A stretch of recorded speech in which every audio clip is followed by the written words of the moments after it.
Yo guys, welcome back to another video and different type of video today. I'm not talking about my club, I'm talking about another football club.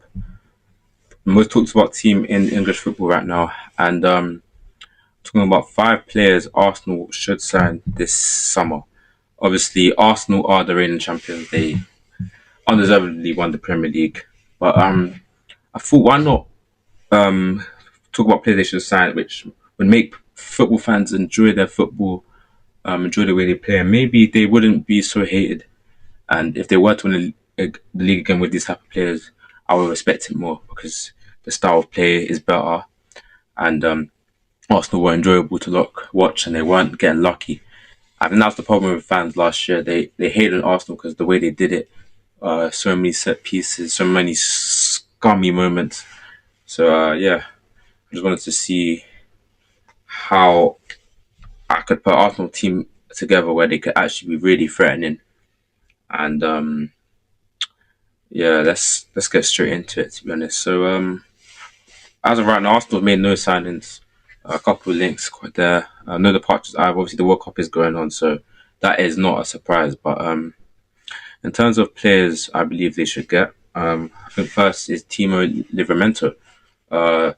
This is due to the sale of Ben White looking likely. He's very injury prone.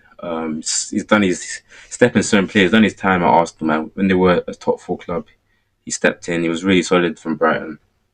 I think Arsenal need better than Ben White now. His injuries doesn't offer much going forward anymore, and defensively, he's even a liability. I mean, they're much comfortable playing against Ben White. Obviously, he was a centre back at first, but due to Arteta's system, um,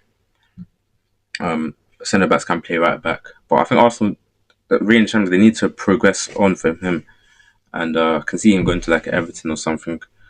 Livramento would be impeccable depth for Timber. Ben White doesn't really have the inverting assets that Livramento can give you, and Livramento good overlapping. He can really help in the build up in midfield, and very good defensively solid. He's quick as well, and that is a signing that would really take Arsenal to another level. Having him and Timber as your options is really solid because guy like Timber, he's not really the best attacker wise. Obviously, very solid fullback, but he's more of a centre back. Livramento gives you another option, and when Arsenal are playing low blocks, they've got another body there out wide to stretch these opponents out and allow more space for someone like Saka to find gaps.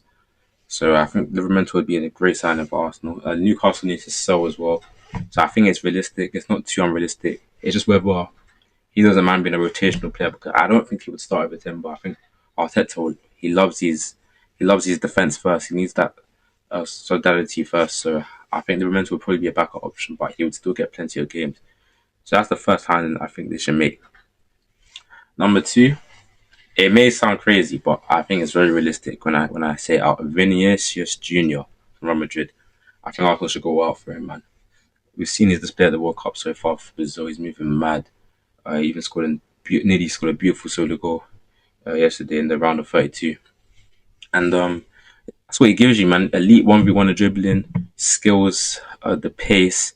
And I feel like when you take him away from Mbappe, you can really see what he's about because when he's playing with Real Madrid with Mbappe, they operate the same type of spaces, and in that team, you need to feed Mbappe because he's the goal scorer. So Vinny can't do what he normally does, and you've seen that the 2 seasons Mbappe has been there. The season before, he was moving crazy, nearly got the Ballon d'Or, and Vinicius against low block Arsenal will be playing. He will create spaces. Arsenal won't need to score from corners. They just need that elite left winger. Because I can see one of Trossard or Martinelli also leaving this summer as well because they've served their time. They've got their prem. He needs to move on. Trossard's 3 now, 32. I think he's been linked with Besiktas in Turkey. He's done it all right still at Arsenal, but I think it's time to move on for him. Even Martinelli links that he might move as well. I mean, he's not really that great at football, but he did get the winner yesterday. You have to respect that. But Martinelli, I see a use for him off the bench, maybe like chasing the game. You need that pace to stretch legs. Martinelli can do that. Trossard, he's getting old, and you don't cash on him now, you're probably not going to get a better time to cash in on him. So that can make sense. Vinicius actually will make sense coming to Arsenal because Arsenal need an elite attacker. You saw when Liverpool won the league, they got easier. When you win the league, you can attract these type of players. I don't think it's ridiculous for Arsenal to do that. He will open gaps for Saka to do what he needs to do because that's another reason why I feel like Saka's got worse because obviously the injuries have meant that he's not as what's the word? He's not as he's more one dimensional. He hasn't got that bit of sprints that he can beat defenders anymore. You kind of know what he's gonna do, and he's lost that kind of ability he had. So I feel like if you give him more space, Saka can be effective again, and I feel like Vinicius will open space for attackers because teams will be so focused on trying to defend him, and he'll beat them with their one-on-one ability, making space for Saka, and he would really boost Arsenal's attack. He will add goals, he will get assists. Yeah, he would actually carry the Arsenal team, and I don't think it's a bad shot. Will it happen? Probably not, but I don't think it's unrealistic at all. I don't think it's unrealistic. Next signing, this one looks like it's going to happen. Bruno Guimaraes. We've seen Zubimendi. He played a lot of games this season, but towards the end of the season and even during the season, he's not really up to the level. He's a technical player, but in terms of physicality, in terms of Arteta team, he's a bit weak. You can press him, you can kind of bully him, and yeah, like in possession, he's kind of poor. He's kind of poor. I'm gonna be honest. You can get better players than him.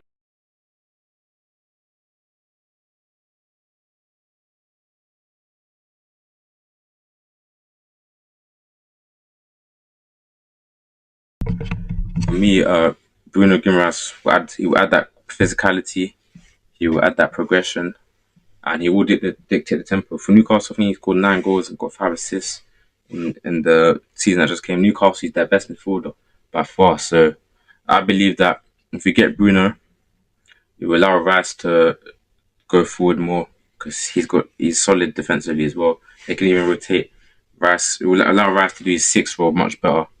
He won't have to go forward, and because I don't think Rice is a great 8 at all. I don't think Rice. He's not good on the turn. He's just got an engine, but he's not really. He's just running up there. He's not doing much. Rice is that guy when the game is difficult, he goes into hiding, and you need more from your 8. You need someone to dictate the pace and get you out of that sticky situation when the game is tight. Bruno can do that. Rice can just stick to the 6. He's better there. Physical, strong. Bruno, he can drive forward as well. He went second balls. He's actually got everything, and I only saw his hype now just at the World Cup. I'll be honest. I wasn't really watching Newcastle like that. I was always thinking. I always knew he was a physical midfielder, Tonali and Joelinton, but I never really looked at Guimaraes like, wow, this is the player. And he actually is the player. He's really got. He's 28 as well. Got experience playing for a good 4 or 5 years. You've got a solid midfielder because midfielders don't tend to die off too quick. Um, but yeah, his passing is really special for me because you can literally break down the press from oppositions with his passing, the way he passes the ball. And Arsenal kind of need that sometimes because I've even seen them in against my club Liverpool. They were getting pressed. They didn't have someone to really pass the ball in that midfield to break through Liverpool's press.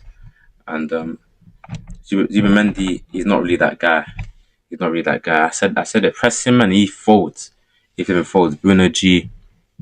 That's something else. And I feel like that midfield of him and Rice, that'll be tough to break down next year for sure. That really will be tough to break down. So Arsenal, I think they will get him. I don't know how much it'll cost. Seeing 80 million maybe for 20 euro, that's really fair. You're going to get 5 good years out of him. But if they can get that down to 60, 70, they've got themselves a bargain of the summer. But yeah, I do think it will actually happen. That one looks like the most realistic out of the signings I've made. And yeah, can't Newcastle do have quality, man. But due to such a poor season, they've got to raise some funds, man. They've got to raise some funds. Not in Champions League football, so this one could happen. Next one. This depends on a sale, though. I feel like Julian Alvarez should come to Arsenal. Right now, it looks like Barcelona are going to be the ones to get him. He said he wants to leave, but Arsenal should be all over this. A Pep Guardiola, previous player. These are the type of players Arteta likes. I feel like I don't know if he's worked with him before. No, he hasn't worked with him before, but Alvarez is an Arsenal striker in my opinion. He will press from the front. And Arsenal need that press because Gyökeres. Nah, I feel like you can play through Gyökeres, man. I feel like the press Alvarez will give you is different. He's got the movement. He can pin defenders back. 1v1 ability, he's got you as well. And the link and play will be impeccable. Just upgrade on Havertz. Similar profile to Havertz, but just 10 times better. And Alvarez, he can rotate left, he can drift right. And it will generally be a game changing signing for Arsenal. He's actually going to be world class. He's still young as well. Um, a link play between the midfield and the attack. Sometimes Arsenal struggle to create through the middle. That's why they get so many corners. Alvarez will fix that. He will drop in there. He will move the ball quick, and yeah, it will force the ball into wide areas from the opponent due to his press, and that's what allows Arsenal to pin teams back and be so defensively solid. It starts from the front. That's a typical Arsenal striker under Mikel Arteta. Gyökeres on off the bench, they can literally rotate. Gyökeres will still get his minutes. Um, as that type of striker, you need a goal. I think bring Gyökeres on penalty, got good striking. I don't know if he's the long term striker option for Arsenal. Although he did get decent numbers in his first season, but I feel like Arsenal need to move on from Kai Havertz. I think he's a scrub. I feel like he's not the level you need, and you even saw that against Paraguay for Germany. He missed the penalty. He's not the level Arsenal need, man. He's not a striker. He's not a good striker. He's not a good 10. He's a bit useless. So I feel like while he's worth some money, Arsenal should cash in and get a Julian Alvarez, in my opinion. I do believe that's what they should do. Whether they will do it is unlikely. I think he will go to Barcelona. I'm hearing £130 million. Will Arsenal spend that much? I don't know. But Arsenal can sell a couple players there to raise these type of funds. Havertz would be a player I would sell, and that would go towards the Alvarez money, in my opinion. And last one, but not least, Morgan Rogers. This again depends on the sell of Martin Odegaard. I feel like Odegaard needs to go as well. Serve his time, man. Like these players have served their time, man. I feel like Rogers is an upgrade. Rogers can play on the wing, can play in the 10, he can play as a second striker. He's got a good strike on him. He's good at ball carrying. Odegaard can do that as well, but Odegaard he goes hiding when it matters, and Rogers will get you out of sticky situations. He's physical.